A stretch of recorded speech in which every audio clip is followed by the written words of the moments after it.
It takes a few reminders. I think particularly the first time, culture is a deep thing and it does take time. And as a result, as a leader, it takes a bit of pressure off as well, actually, because it helps you to go back to, okay, why are we doing this? And what is this about us, the reasons for doing it? Hello and welcome to Reframing Education, the show exploring education with Christ at the centre. My name's James McKinnell. And I'm Johnny Thomas, and the focus for today's episode, the power of culture. And we're delighted to be joined by Mr Bradley Salisbury. Bradley, thank you for joining us. It's a pleasure. It's great to be here. Thank you.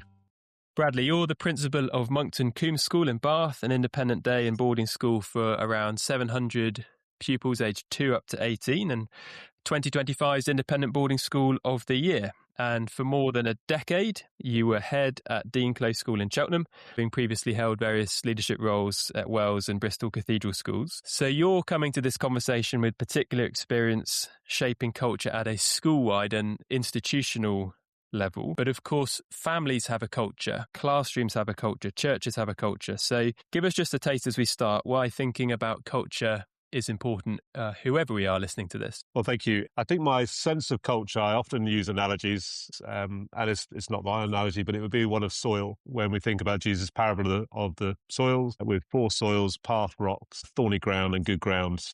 I think that's an excellent picture of what culture is, because the strategy is the same, the process is the same, the seed is the same, but it lands in those different places and bears fruit in different ways. And I think it says something about all of those different communities that you mentioned, the different places where you interact. The culture is the soil, if you like. It's the thing which, if we care about it, it can bear incredible fruit. And if we don't, it can be prone to flooding and can be barren and not good for food. So for me, I think culture is soil, really. It's often been said that culture eats strategy for breakfast, which is quite a good line. Practically, can you share a recent decision, whether at Dean Close or at Monkton, where shaping culture has consciously influenced your thinking, perhaps with a pupil or with a member of staff?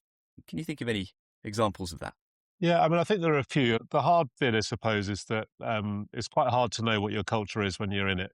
One of the joys of moving schools, and I just moved in January, so I've just been in this post for a short amount of time, is that you get to know, recognise the temperature of the water a little bit more. Obviously, somebody mentioned this morning about the best way to cook a frog is you turn it up slowly and let it warm up.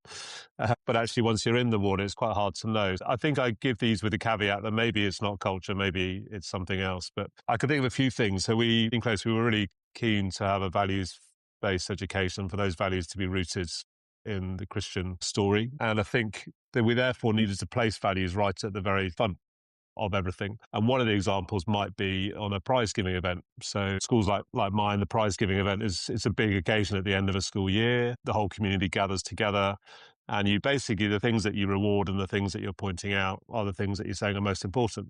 So you do the usual surprises, and then we opted to have values prizes, which is not unusual. We wanted them to be nominated by the pupils and by staff, rather than it being just chosen. And then on the actual occasion itself, we asked pupils to read the nominations with story, and often in those stories you heard about things that we didn't know about. They weren't captured on an A-level certificate or on a sports field or in a music field or whatever it might be. They were stories about little things that people did, which just really demonstrated their love or their courage, the contribution that they made, the kind acts which they had done. And it was often really moving and powerful stories, really. So I drove us to do that because we wanted to place values at the very front and centre of what we were doing. And then it just built year on year on year. And that became the pinnacle prize. To have one of those values prizes, they got a teddy bear, I think, which seeing a massive lad with a teddy bear just makes me chuckle as well, to be honest. So I suppose that would be a different kind of setting. So we weren't very good at rugby, and we were really struggling. And we were losing lots of games. I suppose one culture would say you need to have a really good first team. And you need your first team to be winning lots of games against big prestigious schools and doing really well. I think for me, the drive to improve rugby was about the experience of the B teams and the teams that were really having a pretty miserable time and didn't really like rugby, probably didn't want to play. The sense, I think, for me was if we look after them and we make sure that they have a good experience, and that will flow up. And I think that kind of, I suppose, thinking differently and looking at the hierarchies differently, I think reflects would be hopefully a way in which our Christian culture might be different to maybe something else. The outcomes may be the same, but our reasons for doing it and how we went about it and the priorities, I think that probably what comes through in the long term, I think. That phrase there, Bradley, the long term, those two examples you just given of the prize giving, the rugby, both of those things are areas that it would have taken a number of years to see the impact of the decisions that you were taking. Do you go in consciously with that long-term outlook? Yeah, and I think you've got to be patient because it's also going to go wrong at times. Otherwise, you can flip-flop and change direction quite a lot. So I think the relationship between culture and strategy is quite important. I would definitely place culture first, as indeed that quotation that you gave, James, does the same. I find that really interesting. Often people think culture drips down from the top and it's sort of led by the top year or whatever in a boarding house. But you've inverted that in different ways to be able to have, I don't know, the B teams to set the culture and to put the emphasis on them to drip sort of upwards in that sense. Did you get lots of people as well in the nominations for the Values Awards? Did lots of people write in with their suggestions as to different kind of things that have happened? Is that something everyone bought into, or did you have to scrabble about with that? Did it really take off? It takes a few reminders. I think particularly the first time. So I've just sent out the forms for my new school, and it's not something we've done before. And I suspect I'll have to send a few reminders and also probably model a little bit as well. I'll have to give a couple of examples to the staff, I think, just to say these are great things, encourage your tutees to do it. But it's just repetition, isn't it, really? And going back to the same principles again. And those can't just shift and change. Culture is a deep thing and it does take time. But if you can adapt the strategy around the top of it. But I think it's that thing underneath it, which is underpinning the whole thing. That needs to remain pretty true and pretty consistent through. And as a result, as a leader, it takes a bit of pressure off as well, actually, because it helps you to go back to why are we doing this and what is this about us, the reasons for doing it. And if you have a base to a foundation to be able to do that, then actually that does take the pressure off a little bit.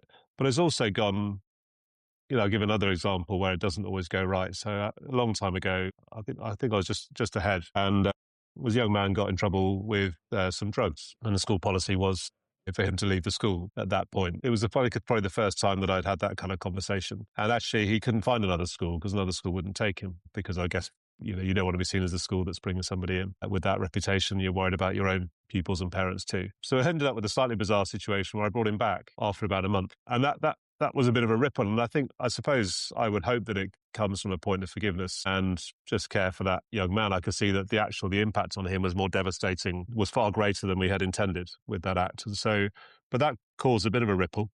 Caused quite a few questions, which are quite reasonable by staff and parents. And actually, to be fair, he kept his head down and is a really lovely lad. And I would hope that, that sense of forgiveness and moving on, and me being able to shake his hand on the last day and go, we've been through a lot, but, go well, would hopefully help him future-wise as well. But I suppose it comes to that where the tactic and the strategy is having to shift, because actually that wasn't our strategy for dealing with those kind of situations. But our culture maybe said you might have to do something different here. I don't know if that's overstating culture, but maybe it comes from there. And those terms, Bradley, forgiveness and grace, very much intertwined with the Christian story that you referenced earlier. Monkton has a rich history with that story, 150 years old, and a remarkable beginning of Reverend Francis Pocock and his wife Sophia surviving shipwrecks, tropical disease as they come back for missionary work in Sierra Leone. They stop over in Bath for a short stay and to recover, and end up never leaving. And they set up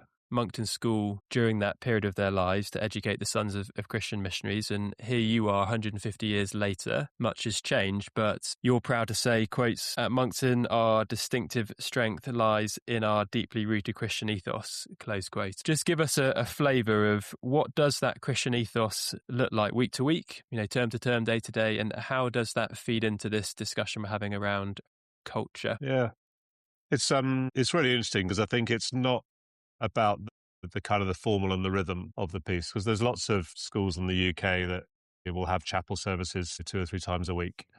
There will be a lot of schools where lots more people will be confirmed, for example. But I think there is something different about Monkton. So you see it more in between the lines rather than necessarily the stuff that you might see on a website. And I think it plays out in different ways. I think partly in the content that you might find in a chapel service, so very much Bible-based.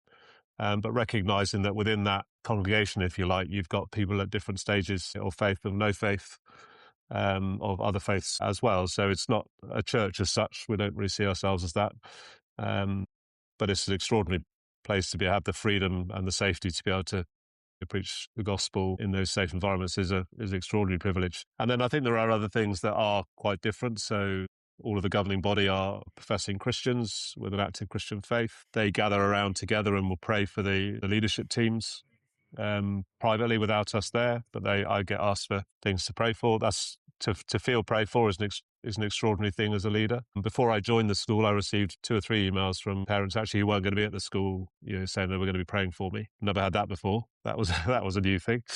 The CU is massive, and I think that creates a particular kind of culture and community for those young people to explore faith. And I think particularly for those who come from a Christian home, to have the chance to be away from their parents to work out their own faith, I think is a really brilliant thing, actually. And they could get to lead, and the CU committee are very much the leaders of that, inviting speakers, leading worship, praying, running events. They are learning to lead, and I think that's the real drive. And one of the things we therefore see is that there's a surprising number of parents and former pupils who really invest in the mission, either through time or through financial means. It's often not huge amounts of money, but I think they see that what we're trying to do is important, which is to build the next generation of Christian leaders, people who are going to be in communities in all sorts of ways. And we get to, we're fortunate we get to hear those stories of what people are going on to do, and not just in their gap year, but CU committees at university, to be key people in that who are happy to go and read alongside people or get alongside people. So there is something different, and it kind of flows out a little bit. Just to give you a couple of silly examples, they are silly, but maybe they help. I was walking back home the other night through the school and just on my own. And to be honest, it's not the coolest thing to go up to the principal and say, "Evening, sir, how are you doing?" But a lad actually called my name out. He was behind me, and he kind of sped up to catch up with me, and he just walked with me, the 3 or 4 minutes. His boarding house was just past where I was, and just was asking me questions and seemed genuinely interested in me. And there was a kindness that he had, and he was just telling me about his own background, his own life a little bit. And it was a very natural, normal conversation. And that's quite an unusual thing. And even a smaller one, I was speaking in assembly and I sat down and sat next to one of the sixth form girls, and she just said to me, "Oh, Mr Salisbury, your collar's up," and just adjusted my collar. And it was a natural act of kindness, but actually probably funnier to see the principal up there with his collar askew. But just those simple little acts that sort of flow through. And then just coming home this evening, actually, I saw a student praying with another student in a quiet corner. Somewhere it wouldn't have been visible to many people at all, but just to catch those things gives you little tastes of what that Christian ethos might look like in the round. Yeah, it's a place that values community, and I think a lot of that comes from that Christian ethos. I think the heart of it is it's not about how many times we go to chapel or how many people are being confirmed. There is something here which I think, because of the amount of people praying, the leadership from the governors, the house parent teams who all have a shared faith, I think that creates something different. And how influential is the chaplaincy set up in that? Because I think, do you take on a number of sort of chaplaincy graduate assistants as well? Am I right in thinking? Yeah, and I think chaplaincy is a really interesting issue for schools at the moment, because chaplains don't hit the spreadsheet very well. And when you're looking at your numbers, they don't teach many lessons. They're not out coaching generally, so they don't look like great value on a cost balance sheet. And we're seeing chaplains being withdrawn from schools or reduced or to become part-time or 1 day a week, whatever it is, or we'll do 1 day a week, they can do the service. The chaplain is absolutely key, and we're very fortunate to have an outstanding chaplain, but I've worked with brilliant chaplains across all the schools I've been in. And I think what you have in a chaplain is someone who is literally just there to serve. So my meeting that I meet with Hutch once a week, that's the name of the chaplain, Hutch, and that's the only meeting in the week where nothing is expected of me. So as a leader, it's hugely encouraging. And then we will have an associate chaplain, so a future Christian leader. And then we would seek to appoint people to do some of our other graduate roles, and we actively seek those who have a Christian faith to have those younger examples, people who've just come through university, for example, to be able to really talk about that experience. So it is key. And I remember somebody saying to me once that you need your chaplain to have enough energy and enough in the tank when nobody else does, so that they have enough. So actually to protect that timetable and to recognise that we might not need it this week, but we might have something that comes up next week where we need the chaplain to go and visit, to support, to say something, to be fresh enough. So looking after, it's not always easy, because the particular chaplain I have here tends to like to work pretty hard. But yeah, so I think it's a pretty key, it's a key role, really. Yeah. I love that analogy that I think they have in the Navy, that the chaplaincy takes on the kind of status of whoever he's talking to, or she is talking to. So whether it's the ground staff or the headmaster or the domestic staff or teachers or whatever, that you're sort of an equal wherever you It sounds very much like your meeting kind of works like that each week. What a refreshing thing that must be. Yeah, I love that. Yeah, wonderful. I've not heard that before. Thank you. Yeah. One lovely connection. You were a boy at Monkton, is that right? Yeah, a long time ago. Something of a homecoming. Yeah. I suppose much has changed in some respects. I know it wasn't that long ago. But what cultural threads do you still recognise from those early years when you were a pupil? Yeah, I think it's been fascinating coming back because your community are the people that you knew, and none of the people that I know are here. I have to be honest, there are times when I just catch myself smiling because I remember something that happened in a certain place. And I'm probably quite fortunate that no teachers are here teaching now that were here, but I've met a few, and they're quite forgiving, which is fortunate. I think there is a real sense. I mentioned this sense of community. So the location of Monkton is in a valley just outside the city of Bath, and I think there's something about the valley which creates community, because there's safety and there's sanctuary in there. So it allows, I think, a variety of people to be themselves. It feels like there's less pressure to be a certain size or shape. Example I would give, just last Saturday night, one of the houses, they run a barbecue for everybody, and there's lots of fun things to do. And there were probably I was about an hour late, normally am, and there were probably about 200 or so young people there. It was a lovely evening. And there was not a phone in sight, and they were just sitting, looking around, chatting, quite a lot of chatting. And a lot of those were day pupils who had come back into school on a Saturday evening to be back in with their friends. So I think there's a real sense of community that builds, and then it then continues through. So I think a lot of schools would talk about their former people staying close together, and I think Monkton certainly feels that too. That actually there is a shared experience which they're building friendships that hopefully will guide them through, certainly the next 10 years, if not much longer. So fun memories of fun things I did with friends, and I love looking out and seeing the kids now at Monkton doing fun things with friends with wherever they're hanging out. It's a great thing. Bradley, those are a number of positives that you've given us there about the Christian ethos. Sometimes can be a double-edged sword as well. I'm sure you've heard the accusation, but I thought you were meant to be a Christian school. So can you give us any examples of where the Christian ethos has been used as a sledgehammer against you when things aren't so rosy? Yeah, so there are a couple of times when people quite reasonably say, hang on a sec, you hold yourself to this standard. Why are you behaving like that as a school or as a leader? So two simple examples I would give. One is the saddest place for any head is when you're doing a permanent exclusion.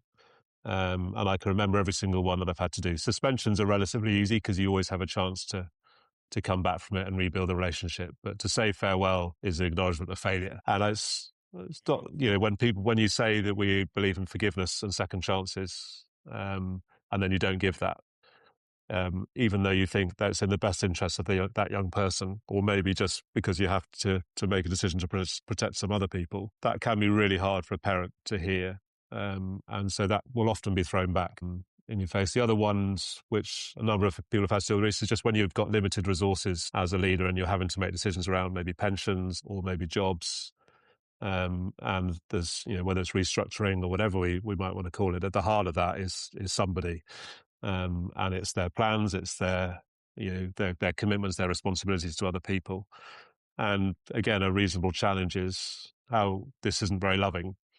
Where is the love in that particular piece? And I think that the challenge is a good one, and it forces you as a leader to always go back to double checking. Not only is our decision the most loving thing in total, is it going to hopefully bring about the most loving outcome for the long term, but also are we doing it in a way that shows love? So are we treating people with as much dignity as we possibly can in that particular space? And you have to accept that sometimes, that you close the door in your study and you're on your own, and it can be pretty hard.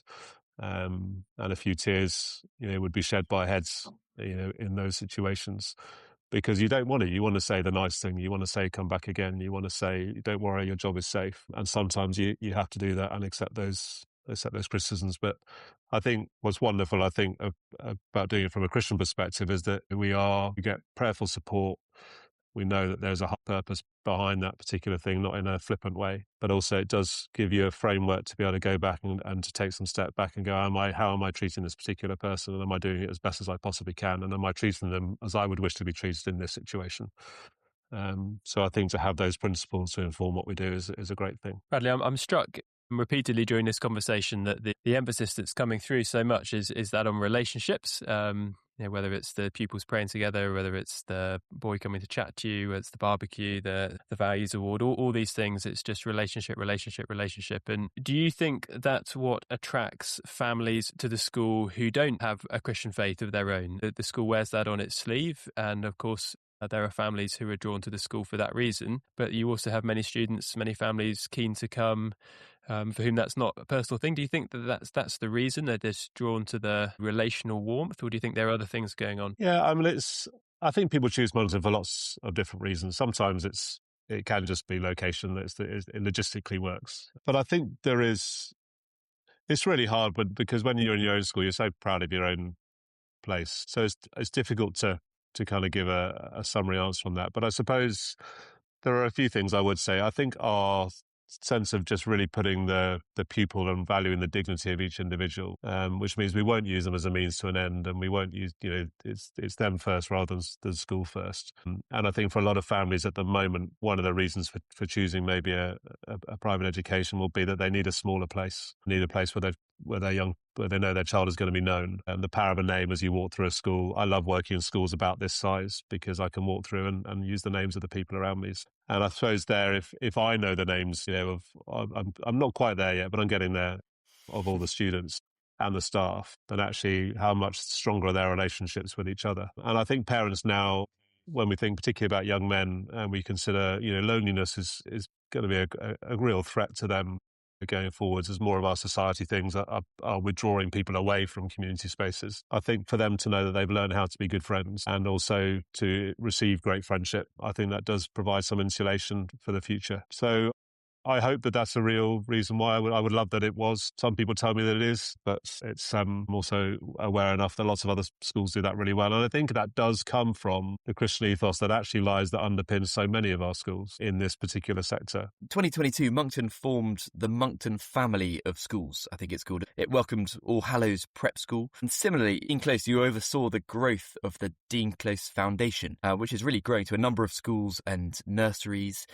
Presumably that changes some of the dynamics around, you're not just one school kind of on its own anymore. So what kind of dynamics does that introduce into the conversation around culture? What happens when a school becomes a group of schools?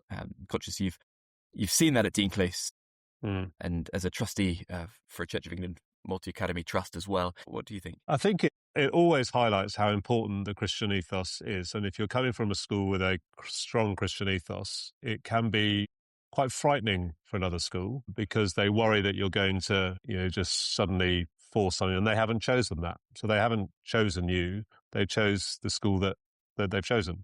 It can also be a question, which is, are you Christian enough, depending on who you're joining with?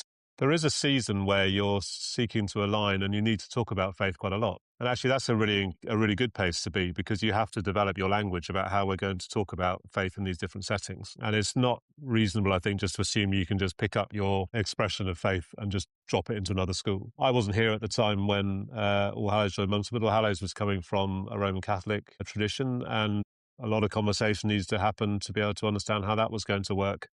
And how the chaplaincy at Monkton was going to support the Christian work at All Hallows. But again, going through that at Dean Close as well. I think the place where I've seen it in a really interesting way was as trustee for the multi-academy trust. And there were 15 or so schools in the trust, so not a massive trust. And I had oversight of 3 primary schools in Bristol, St Mary Redcliffe and Easton and Fishponds, and all completely different kind of things. One city, they're about 4 or 5 miles apart, but culturally very different schools, different communities. And therefore, the way that each head kind of talked about the Christian faith was slightly different in each of those settings. But the values themselves, the words themselves were the same that ran all the way through.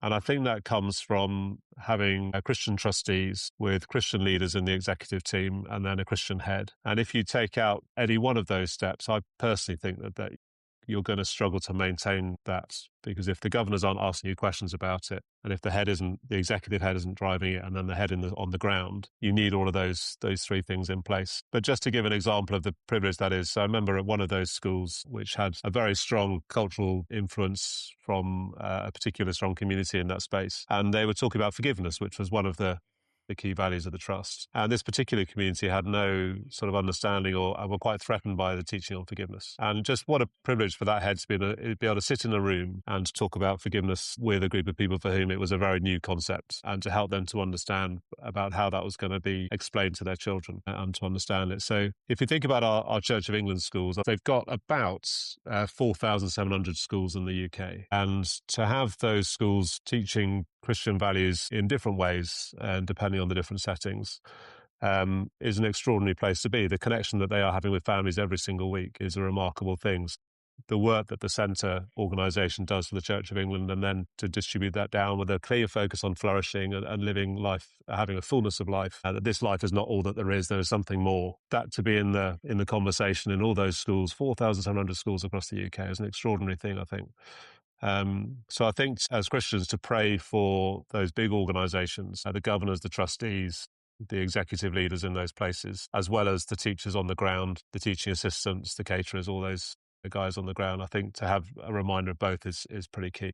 And we often, I think, worry a little bit about sort of ambition as Christians. I think sometimes getting a godly ambition and making sure that ambition is lined up with, the Lord's will and that sort of thing. But from the things that you've said, you'd very much encourage Christians really to go into leadership at school level, in different ways. It sounds like it seems like a really key way of being able to shape a culture of a school. I absolutely would. I think that it's learning the steps as you go through. So I think taking each and every single job and doing it to the best of our ability, and to develop a reputation for people who are deeply committed to what we do and doing it as well as we can, whatever that job is. And then for some people that will naturally lead them to ask different questions. So for me, it was I wanted to write. Instead of just delivering curriculum, I wanted to write curriculum. I wanted to spend, and it just kind of led, it wasn't a kind of a great plan. Mm. So I think taking time to make mistakes, to learn how to build relationships in different settings, but we absolutely need Christian leaders in different places. To have schools are crying out for governors because it's a committed role, and to have a Christian, as the safeguarding lead on a governing body is an extraordinary way to lead, for example, or to be a deputy head or a head, to be a curriculum lead or a house parent, pastoral lead. There are so many different opportunities to lead, and I think the influence that you can have is remarkable. So I think if we just consider our words, for example, for a leader to praise and lift somebody up just has so much power. In the same way as if we say negative things and critical things as leaders, that can also be pretty tough. To have people who are praying about the people that they work with and surrounded by, to have people in that setting. But it's not easy. I work in a very privileged setting, and it's not easy for me. I have taken my hat off to those who are working, under much more difficult circumstances, and certainly to consider them in our prayers as well. So, so I think if people have the drive, if they are praying people, they've got a good support network. It is absolutely some of the most fulfilling thing you can possibly do, I think. And you're a brilliant fit for Monkton, not only simply because you were there as a boy, but for all sorts of reasons. But Dean Close before that as well, you were there for a decade. Have you deliberately, because of your makeup, sought out Christian schools, or is it more a logical kind of conclusion that this is how I view education? I'd love culturally to be able to thread my faith through a school, and you've got the particular freedom at places like Dean Close and Monkton to do that. Is that something that's sort of come naturally, or did you think actually no, if I'm gonna run a school, it'll be like that kind of school? Yeah, in some ways it's deliberate, because I feel best leading when I'm able to be myself and to be authentic. And there's definitely lots of schools where I would have to be something I'm not naturally, and I think that could be quite stretching for me. So, and I don't think I'd necessarily be that good at it either. So I think part of it comes from absolutely values, be able to just talk easily and comfortably, for faith to drop in and out of conversations in quite a natural way without being worried about how it's being received, is a really useful and helpful thing. And I think it just makes that work more fulfilling for me. I think there's a size of school place as well, which works naturally for me as well. But it does feel like a natural sort of place to be. And I learned just a huge amount from Dean Close, and being able to take some of those lessons and bring those to Monkton has been great. But also what a joy it is to see, a Christian succeeding in my role at Dean Close, and seeing all that she's bringing to that place in a very, very different person to me, but will absolutely be phenomenal. And that's a joy as well, to be honest. So I think in the answer, I think there probably is something that I'm actually seeking that out. I think it's probably there.